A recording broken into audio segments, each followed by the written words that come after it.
everyone, welcome to Bosco Campus Vision. I am Lakshmi V.S., Assistant Professor, Department of Commerce, Don Bosco College, Kottayam. This is the second lecture on capital gains, which is the second module in the subject Income Tax Law and Practice 2 for semester 3 students of BCom Tax Procedures and Practices under Kerala University. In previous lecture, we were discussing about meaning of capital gain and its basis of charge or charging section of capital gain. And in this lecture, we are going to discuss about capital asset, which comes under section 2 subsection 14 of Income Tax Act 1961.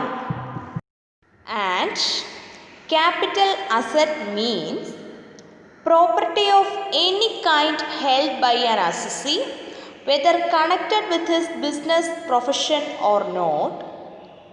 Any securities held by a foreign institutional investor which has invested in such securities in accordance with the regulations made under the Securities and Exchange Board of India Act, that is SEBI Act 1992.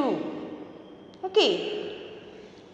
Capital asset എന്ന് പറയുന്നത് section 2 subsection 14 under income tax act 1961 പ്രകാരം ഇനി പറയുന്ന രണ്ടെണ്ണത്തിൽ ഏതെങ്കിലും ആകാം. And the first one, property of any kind held by an assessee. Okay, capital asset can be a property of any kind. ഏത് തരത്തിലുമുള്ള property ആകാം which is held by an assessee, and this property is held by an assessee, whether this property is connected with his business profession, ബിസിനസ്സോ അയാളുടെ അസസ്സിയുടെ ബിസിനസ്സോ പ്രൊഫഷനുമായിട്ട് ഒന്നുകിൽ ഈ പ്രോപ്പർട്ടിക്ക് ബന്ധമുണ്ടായിരിക്കാം or not, അല്ലെങ്കിൽ ബിസിനസ്സോ പ്രൊഫഷനോ ഒക്കെ അസസ്സിയുടെ ബിസിനസ്സോ പ്രൊഫഷനുമായിട്ട് ബന്ധമില്ലാതെയും ഇരിക്കാം. Clear? And any securities held by a foreign institutional investor, അതായത് foreign institutional investor held ചെയ്തിരിക്കുന്ന ഏതൊരു സെക്യൂരിറ്റിയും ആകാം. And the investment in such securities in accordance with the regulations made under the Securities and Exchange Board of India Act 1992. അപ്പോൾ ആ സെക്യൂരിറ്റീസിൽ investment നടത്തിയിരിക്കുന്നത് on the basis of the regulations under SEBI Act 1992, Securities and Exchange Board of India Act 1992 പ്രകാരമായിരിക്കണം ഈ ഒരു സെക്യൂരിറ്റിയിൽ investment നടത്തിയിരിക്കുന്നത്. Clear ആണല്ലോ? Okay. First one, property of any kind, ഏത് തരത്തിലുള്ള പ്രോപ്പർട്ടിയുമായിരിക്കാം which is held by the assessee, whether the property is connected with the business or profession of the assessee or not. And the second one, any securities held by a foreign institutional investor and in which the investment is made in accordance with the regulations of Securities and Exchange Board of India Act 1992. Clear ആണല്ലോ? Okay. Capital asset may be movable or immovable, tangible or intangible, fixed or floating. Okay, capital asset ഒന്നുകിൽ movable or immovable ആയിരിക്കാം. Movable അസറ്റുകൾ നമ്മൾ പഠിച്ചിട്ടുള്ളതാണ്. Immovable asset എന്താണെന്നും നമുക്കറിയാം. Movable അസറ്റിൻ്റെ example എന്താണ്? Furniture, അങ്ങനെയൊക്കെ ഉള്ളത്. And immovable അസറ്റിൻ്റെ example land, അങ്ങനെയൊക്കെ ഉള്ളത് ഇമ്മൂവബിൾ ആണ്. And tangible or intangible, tangible asset എന്ന് വെച്ച് കഴിഞ്ഞാൽ നമ്മൾക്ക് കാണാനും തൊടാനും കഴിയുന്ന അസറ്റ്. ആൻഡ് ഇൻടാഞ്ചിബിൾ എന്ന് വെച്ചാൽ കാണാനോ തൊടാനോ കഴിയാത്തത്. That is for an example,